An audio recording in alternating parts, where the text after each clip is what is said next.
So you're thinking about moving to Bend. You're out of the area right now. You're looking into Bend in Central Oregon, or maybe you're already here looking to make a lateral move. You're making that purchase or getting ready to sell, doing something like that here locally. Well, in this video, we're going to be discussing Bend from more of like a bird's eye view within the computer. We're going to be explaining to people from the outside of this area that are looking to move to Bend in Central Oregon what the scope and scape of Bend and Central Oregon really is all about from a map perspective to try and provide some context. We've had plenty of people that have come in from out of the area. We've shown them around and they just really didn't understand the size of Deschutes County, Redmond to Bend, the size of Bend itself, going from point A to point B, from the west side to the east side or vice versa, north to south. And so we want to explain a little bit more about what Bend looks like from a Google map perspective to hopefully paint a picture as to what it's going to be like to live here from a geographical standpoint. So if a video sounds like it could serve you in some capacity like this, stick around. We're getting after it right now.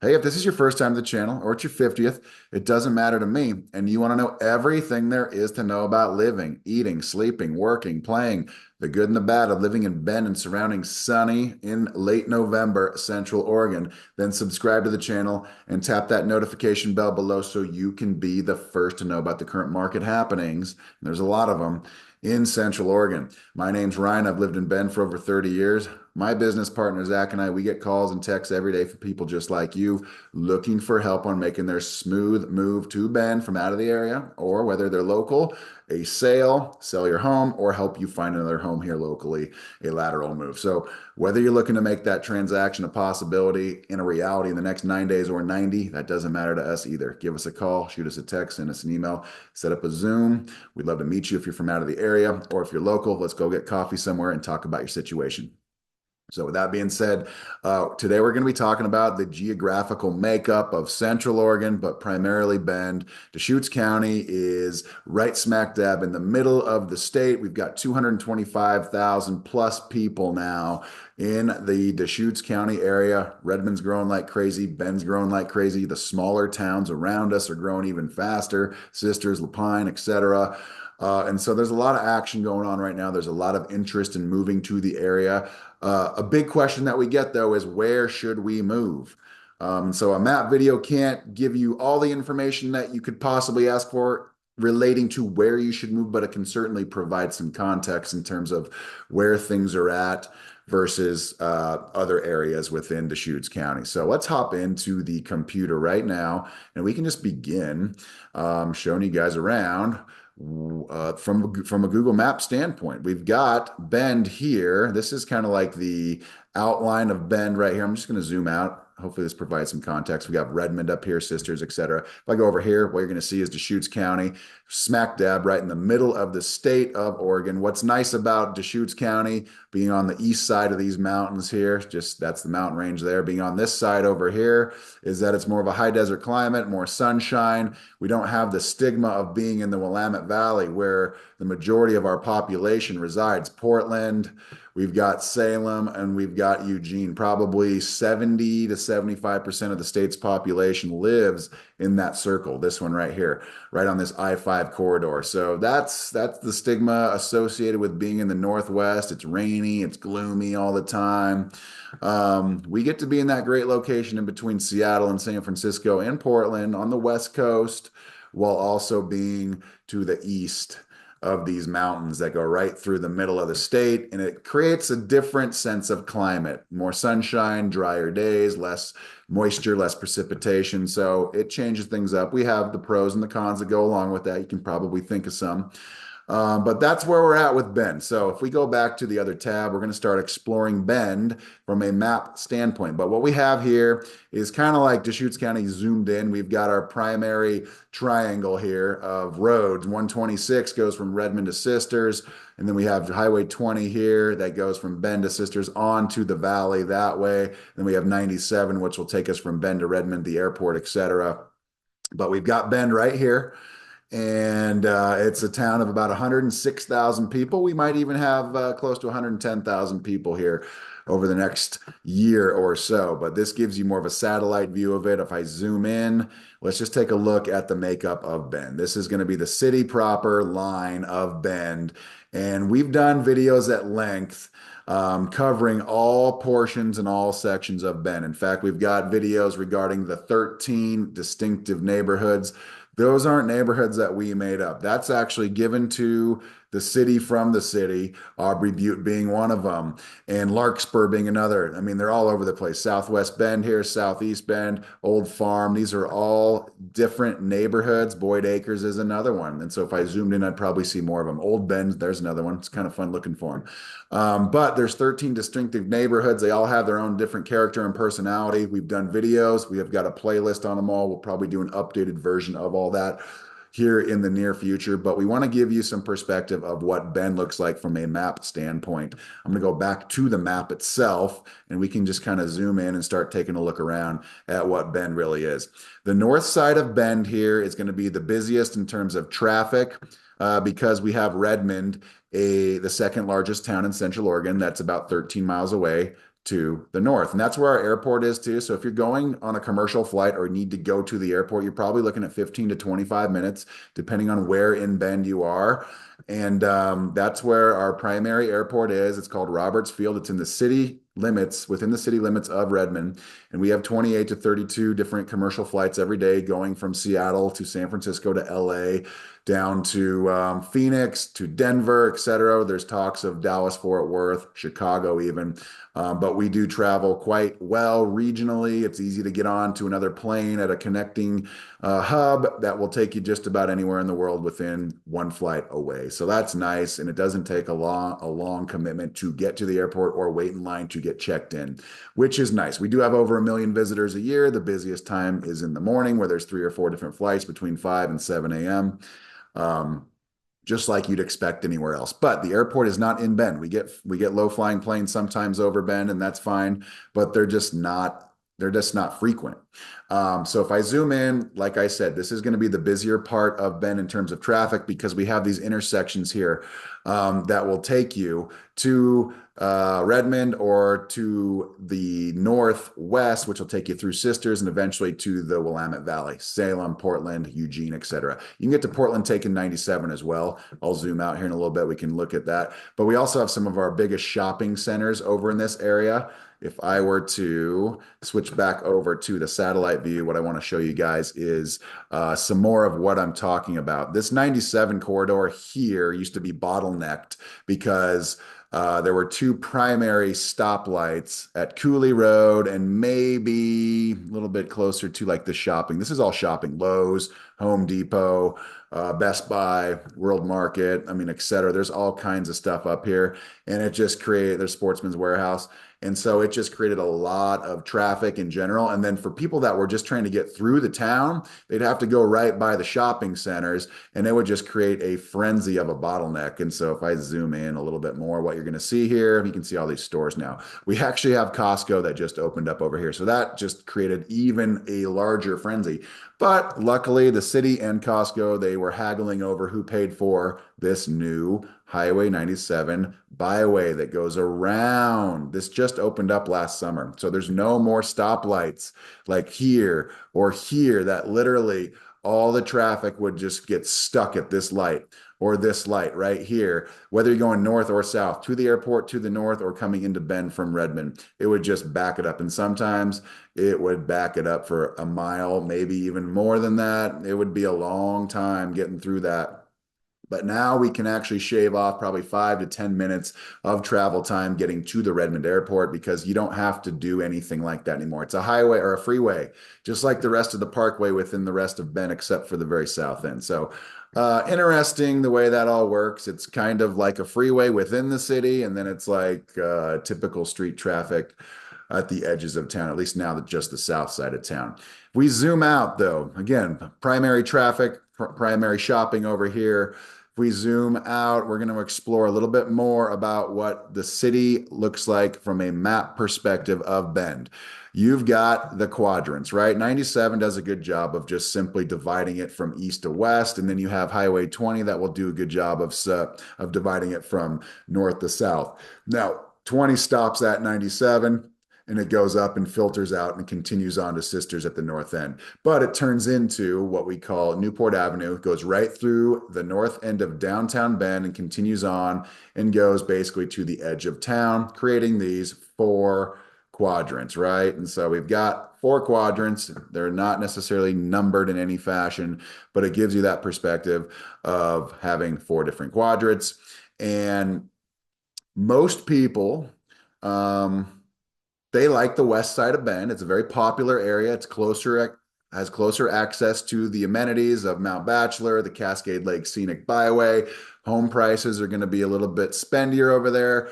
If we have, as of this recording, a median home price of $800K for a single family home in Bend, I would say that on this side of Bend right here, over in here, the median price is going to be probably $1 million or maybe a smidge over $1 million. Okay. And that has a lot to do with the fact that Bend is very desirable for its outdoor amenities. And generally speaking, the majority of our outdoor amenities are accessed through Century Drive, the Cascade Lake Scenic Highway. And if I zoom out ever so delicately here, I'll show you what I'm talking about. But we've got basically that corridor there. That's going to be dividing east to west, but this is the west side of Bend, like I touched on. This is going to be the road right here. It goes right through the southwest part of Bend. It's called Century Drive, and it's about a 20-mile stretch all the way up to just Bachelor. It goes for about 60 miles, takes you all the way down to the very south end of the county and even beyond that into Klamath County, but it goes through all these amazing mountains here. Let me just zoom out a little bit more so I can show you what I'm talking about now that we have a perspective. But Century Drive is absolutely fantastic. It goes right into the southwest part of Bend, and there's all kinds of restaurants and shops over there. But this is the gateway. This is your gateway to the mountain right here. You've got these snow parks here like Winoga, and you've got Edison Snow Park just off the road down this way a little bit, but Century Drive continues on. You got Bachelor right here, the sixth or seventh largest ski resort by acreage and volume in North America, not just on the West Coast or in the Northwest. It's North America, the continent. That's how big of a deal Mount Bachelor is. Opened up back in the 1960s. Fun fact, it actually opened up 2 weeks ago. We've had so much snowfall already that it was the earliest opening in 27 years for Mount Bachelor. That's pretty cool. I'm sure they love that. All the snowbirds are loving that. But if you continue on, if we were to continue on through this whole maze of mountains, let me see if I can get my pen back. Okay, goes by Bachelor. It wraps around right by, like, say, Broken Top here. You got South Sister here, the Middle Sister, the North Sister, and then it goes all the way back to all these lakes back here. Elk Lake is huge, is very famous. There's over 150 lakes, maybe 200 lakes up in the Cascade Lakes area, but there's maybe 12 or 13 that get the notoriety and that are famous, that are along that corridor that I'm talking about. I digress a little bit. I don't want to get too far down a rabbit hole when it comes to the outdoor amenities, because this video is basically about the city of Bend. But Century Drive is humongous. I mean, you got to know about it, especially if you're going to live here, because most people want to do something outdoor related. That's going to be your primary way of getting up to the mountains. And there's all kinds of hiking trails. There's all kinds of biking trails over in this area. And this is a whole nother rabbit hole too. I haven't really discussed on previous videos, but you've got the Deschutes River that comes down from those mountains, and it just kind of meanders, right? It's just kind of meandering. It's winding. Let's see if I can follow this. Yeah, Benham Falls is a fantastic hike. You've got two different trailheads there. That's Class 6 rapids there, but this is all a lava field that Lava Butte, south of Bend, kind of by Sun River, blew its top, I don't know, thousands of years ago and created this crazy lava field. This is a cool place to go check out too. But some of that lava flowed into the river and it created these crazy rapids, and this just rerouted the river. So you have like Lava Island Falls, you've got Dillon Falls, you've got Benham Falls, and then the river calms down and it gets right into the city limits of Bend here. And then if we zoom out real quick, what we're going to notice is that there are subdivisions everywhere, gobbling up the land that's right on along the river, because people, of course, if you're in the city limits, you want to build a home along the river here. So if we zoom in a little bit, what we're going to see here is Southwest Bend. Absolutely a fantastic area here. And you can call it um, the west side over here. It's funny because this is Century Drive, like we just talked about. This is the road that will take you up to Bachelor. You have Tethero Golf Course right here. It's very famous locally for the golf. Some people don't like link style golf courses. I don't blame them. Kind of hard to play there every day. But from this spot right here, you've got homes on the east side of the river. It's called River Canyon Estates, River Rim, River Vale, just fantastic homes, just all along this ridge. This is like a canyon here. This stretch of the river was never rerouted. So it's been carving out the land here for a long time, but there's homes on both sides and it's absolutely fantastic. So there are homes and subdivisions in Bend, the city limits, along the river as much as possible. Then, of course, you get down to the old mill area and you have the River Bend. This is the bend in the river right here that created Bend's name way back in the early 1900s. And if we continue to explore this particular stretch of Bend, what we're going to see here is that this is all common area. This is park here on both sides. This is going to be the old mill district here. And then we get to downtown Bend right in that area. I will zoom out to provide some more context here as to where we're at. But we're again in the southwest pocket of Bend. Again, this is very, very popular area. And this is where the majority of people end up at least trying to move to. Now there's kind of a big craze of people trying to move out of the west side because it's become so congested. And so people that want to have a little bit more space, a little bit more property, maybe a little bit more value, they are headed where? They are headed east. They are headed east to the east side of Bend, or maybe even outside the city limits, because there's a lot of property out here too. Horse property, county property that is very desirable to be and to own as well. But again, this is going to be the west side of town. We've got some fantastic subdivisions over here. We'll get to the east side here in a second. If I zoom in a little bit, hopefully this provides some context. I'll go back to the map view. What we have here are the Shevlin Park neighborhoods over here, and we've got the Northwest Crossing neighborhoods over here, Summit West neighborhood, Northwest Crossings right in here. Aubrey Butte is all right in this area here. So if you like elevation, you want to have a home within the city limits that's at about 4,000 feet, give or take, with mountain views to the west and or city views to the east, then you're going to be looking at Aubrey Butte in this area here. Again, all about 5 minutes to the downtown area, which is going to be right here. This is Drake Park, where it kind of fattens, kind of widens a little bit there. It's dammed up here, but this is going to be downtown Bend, right in this little area here. We've got Old Bend neighborhood here. The box factory is right in this area, and then the Old Mill district is right here. So all just very, very popular areas for tourists, for eating out, for just recreating outside. There's outdoor dog parks. There's multiple parks with just grass. You can hang out outside. We've got the amphitheater here as well. That's where we put on 50 plus shows per year. And we bring in fantastic artists. If I zoom in here, you can see the Hayden Homes Amphitheater here. And then over here is going to be the shopping of the Old Mill District. Little business park up here on the left side of 97. But if we just kind of scroll up here, we're going to see Old Bend neighborhood here. Obviously fantastic. There was homes back in the 1900s, early 1900s, all along the river here. And then you have downtown. This is Drake Park right here. It's preserved, of course, a fantastic area to recreate. And then we have the downtown Bend area right up here. If I just kind of scroll up there, and we can see a little bit more congestion with some of the buildings. Again, over here on the west side, just a fantastic area. Touched on some of the information regarding it. This is Aubrey Glen's golf course over here. This is Aubrey Butte. These are contour lines. It's kind of elevating up about 500 to 600 feet. River's Edge is also on the east facing slope of Aubrey Butte.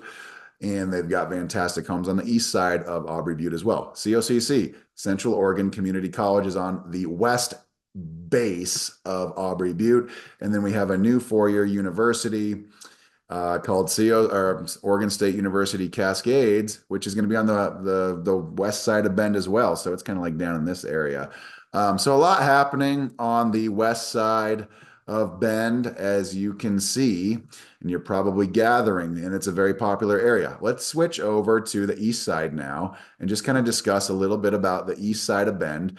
I would say right now the median home price on the east side of Bend is probably more in the 650 to 700, maybe 7 to 725 range. And I want to touch on that for a little bit too, because Bend is not a huge town. There are people that feel like it's bigger than they thought it was, but at the end of the day, it's a small town, right? 100,000 people, just over. You can get from point A to point B in a relatively short amount of time. If you're down here on the east side here, 𝐿PENGLO Park and 𝐿𝐷era High School, this is where a lot of the new construction and new development is going to be taking place in these pockets right here. And I will explain what I mean by that right now. Summit High School went into Bend, opened up probably back in 2001, right about here. That was the first high school of its kind in 23 years because Mountain View High School is over here. I just always talk about, and that went in 1977, 78, in that range. I always talk about wherever a new high school gets placed, that's where the new development's going to be taking place to follow suit. And I lived through that. I was part of the first class of Summit High School back in 2003. And I kid you not, there was nothing here but a school. It was like you're driving through the sticks to get out to the west side of Bend where the school was. And 20 years later, developed everywhere. Values are going through the roof. It's crazy. Well, we could be seeing something similar happen down here where 𝐿𝐷era High School has just opened. I think they're now in their 4th year. So we've got seniors that started there as freshmen that are finally going to graduate for the first time. And so what we're looking at here is the southwest or southeast pocket of Bend where 𝐿PENGLO Park is. It's a 35-acre park, fantastic park here, off-leash dog park. You can see the map of 𝐿𝐷era High School as well. It's right on the city limit line, similar to where Summit was over there back in the early 2000s. And then we have this tract of land right over here called Stevens Ranch. And that's going to be, what I've been told, the largest master plan community, not just in Central Oregon history, but in Oregon history. That seems kind of far-fetched to me, but hey, maybe it's true. 5,000 homes, maybe more than that over the next 5 to 10 to 15 or 20 years. It's going to take a while to build that many, but they're flying up. They're already there. They're for sale now. And just a couple months ago, they were just barely breaking ground, trying to get the roads all ready for construction. So here it comes. But again, Southeast Bend, pretty fantastic area here as far as that goes. Also, the Bend Park and Rec District did acquire a piece of land about a year ago. It's kind of, let's see if I zoom in a little bit, 400 acres. When I say a piece of land, it's a large piece of land. It's like right in here. It's going to be like, whoop, let's just get rid of that real quick. It's going to be like right in this area. This is the landfill here, but right in this particular area, 400 acres, right about here. And the rumbling and rumors are that it's going to be kind of like a pine nursery style park, which is already a pre-existing park on the northeast end of town. That's 160 acres, and they've got everything you can think of. Pickleball, they've got off-leash dog park, they've got soccer fields, they've got softball, baseball, disc golf, just huge common areas. It's pretty neat. And so if we continue on, let's see, I lost my map of Bend. Let's go back to that. Let's get that outline there, and we'll continue exploring Southwest Bend. Again, neighborhoods here, Southeast Bend, homes down here, median home price probably gonna be about 700. We're probably looking at 650 for Old Farm, probably 650 for Larkspur, maybe 625 to 650 for Mountain View. These are all very, very affordable areas in conjunction and comparison to the sought after Westside that's already been kind of developed, and the median home price is a little bit higher on that side of town. But again, Bend, from this point over here to this point over here, you're probably looking at a 15-minute drive. It's not too bad. Another question to ask that's going to be new that nobody really understands yet is the fact that Costco, this is the old Costco building right here, is gone. We already talked about the fact that Costco is on the northeast or northwest edge of Bend there on the way to Sisters. And so this used to be a huge draw right over here. A lot of other businesses, I don't know how they're going to fare now that their traffic source, Costco, has gone away. A lot of people on the west side, south side, north side don't really have a use case for this part of Bend anymore now that Costco's gone, unless they want to hike up Pilot Butte. And this is our 500-foot cinder cone that's right in the middle of town. Pretty fantastic. But hopefully, this satellite view gives you some context as to what Bend really looks like. Again, Bend isn't a huge town. Highest traffic areas are going to be up here. It's really not that bad. I mean, a lot of people live in Redmond and they commute to Bend, and so they don't have to worry about those bottlenecks anymore with the stop and go lights. Again, it's like 20, 30 minutes at most. The commutes are not that bad. Our hospital area, primary hospital, is going to be over here on the east side of town, probably, maybe up in here, this area. That's if Pilot Butte's right in this area, yeah, hospital's going to be right in this area in the Mountain View neighborhood area. Again, but we've got hospitals all over the place. We've got great healthcare. And so Bend is in a great location. It's not too big, but it's getting bigger. Some people will say it is too big, but this is going to be what Bend looks like from a map perspective. If we zoom in just a little bit more to kind of get a context for like what downtown Bend looks like and some of the other areas. We've got shopping down here on the south side. We've got a lot of development like I touched on here. It's going to be in the southeast pocket of Bend as we continue growing and blossoming. The city of Bend is really trying to promote growth down here, and we're going to see a lot of commercial development over the coming years in this particular stretch of town. So with all that being said, hopefully, this video has served you in some capacity. It gives you some better context and understanding of how far the airport is from Bend. It's about 12 to 13 miles away. So depending on where you're at in Bend, it's probably looking at 20 to 25, maybe 30 minutes of a drive to get to the airport. How far is Mount Bachelor? How far is the Cascade Lake scenic area, the recreation area? How far is that from Bend? It's about 20 miles as well. Sun River is going to be to the south of Bend. It's about 12 miles away. How far is it to the valley? It's about a 2.5 to 3 hour drive, depending on where you're going. If you're going to Portland, probably about 3 hours. If you're going to Eugene or Salem, probably closer to 2.5 hours, depending on traffic, depending on the snowpack up there in the mountain passes. There's multiple ways to get there. That's nice as well. Our airport provides 28 to 32 different commercial flights on a daily basis, and they get you anywhere you need to go so you can get a connecting flight and be off to your final destination, wherever that might be, in a very efficient manner. So all these things tying in to make Bend what it is. Its location on the West Coast is fantastic. The demand for people that come to visit on an annual basis only creates more demand for people wanting to live here full time. If you already live here and own a home, that's fantastic. You can probably expect your home price and value to go up over the course of time, especially the more you live here, the more you let Bend develop as a small town converting to a small city. And so that's the nature of it right now. If you're looking to relocate, well, there's a lot of other people maybe looking to relocate too. What is your time frame? What does that look like? So give us a call. We'd love to have a conversation just to put together a plan or just at least explore. If you guys want to learn more about Zach and I, that's what a call like that would be for too as well. My name's Ryan. I'm licensed broker with eXp Realty. Love doing these videos for you guys, and we're so glad that you're watching them, commenting, liking, disliking. That all helps. All that engagement really helps get the word out to more people, and that's our goal here, is to provide as much value as we possibly can for those that are looking to do something as it relates to real estate here in the Bend and Central Oregon area. Thanks again for watching. I will plan on seeing you guys on the next video.